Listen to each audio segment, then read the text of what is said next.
Alright, so those go into my Pioneer amp, which goes to these two speakers I have in the back, and this other amp pretty much goes to the front too. They go through the panel once again to the back too, front too, I mean. The reason why I use two is because I have high output speakers which require more power, but usually people will be happy with just one of them. Okay, now the subwoofer is similar, but you do require a thicker wire. This is a high-powered subwoofer, so I did have to use 8-gauge wire, which comes out of this port here, into that amplifier. So it's pretty much, I mean, they're similar, but this requires less because there's only one speaker. Okay, so we'll talk about head unit.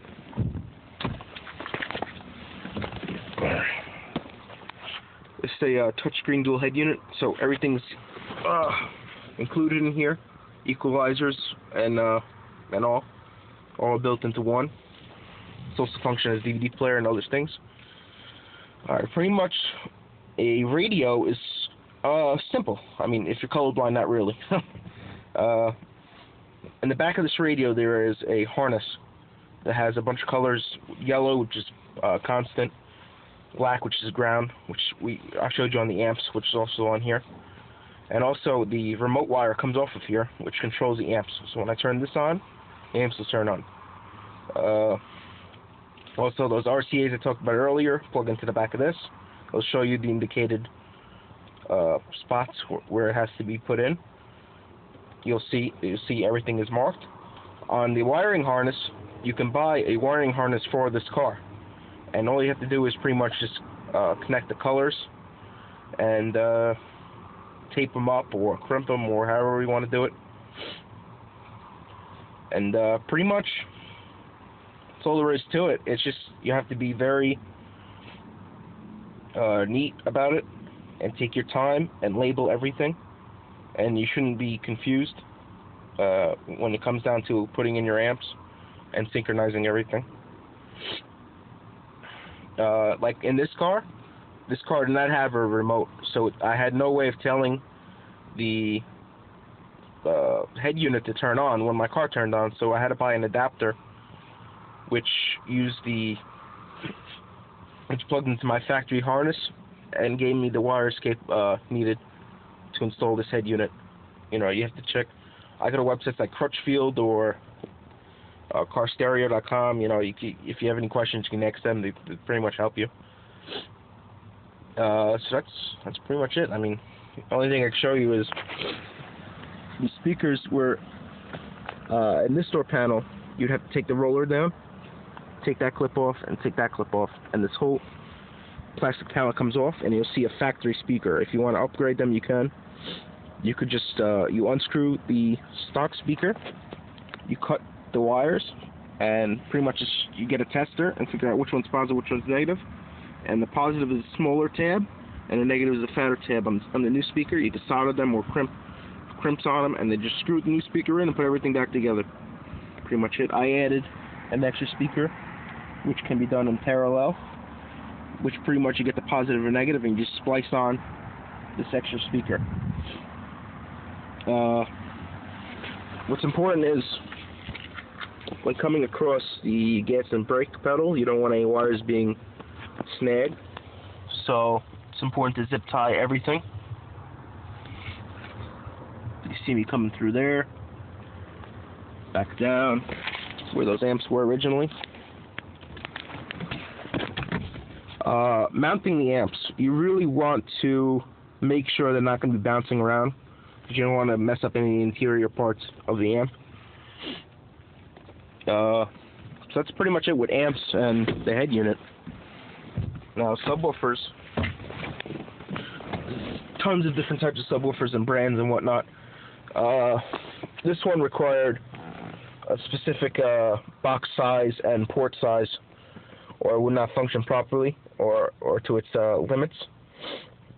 This is an HDC audio cue, HDC 3 audio cue, a 12-inch, and I designed this box. It's 14 by 30 by 14, so it's 14 high, 14 wide, 30 inches long. The port is 2 inches by 12.5, and it's about 28 inches long, so pretty much goes in there like a snake, waves around. The reason why I didn't use terminals on this is because you get a better connection with just hardwiring it. Okay. So once you have this box set in place, you can set in place with Velcro or something. Well, I personally designed mine, so mine fits perfectly in between the seats. But if you have it in a trunk or something, you really don't want the box moving around because you could damage your speaker if it hits anything in this rubber part. It gets pushed up against anything while it's moving because these do move very fast. Okay, I'll show you how to set gains.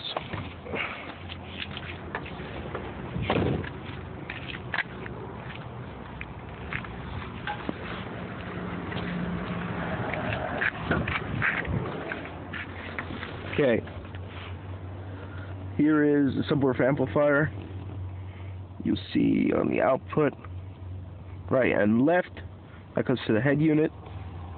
And then you have the terminals. This is bridged, so the negative's going to negative on my sub, and the positive going to positive on my sub, and it's wired down to 1 ohm. Pretty much on a subwoofer, this is a dual coil, so there's 2 coils that are 2 ohm each. If you parallel them, they will become 1. If you series them, there would be 4. Alright, so this is down to 1, which is, this amplifier is rated at 1 ohm at 1000 RMS. Okay, this is if you had a knob, you would plug a base control knob into here. It's pretty self-explanatory. This is a infrared sonic filter. Pretty much you should leave that off unless you have a very a subwoofer that can reach very low frequencies. This is the gain. Pretty much it just controls how much power your amplifier will be releasing to your subwoofer. This sub is underrated, so I could pretty much turn the gain all the way up. Frequency obviously is self-explanatory. Every subwoofer or speaker is going to have a different frequency. Mine happens to be in the 45 range. Okay, now some of these amplifiers that can be stacked or they can be put together, and this is pretty much just saying if it's slave or single or master. Master would mean whatever controls are on here would the pretty much other amps would copy, and if it was a slave, it would be one of the copying amps. I put it on single because it's the only amp I have. Phase 180 or 0.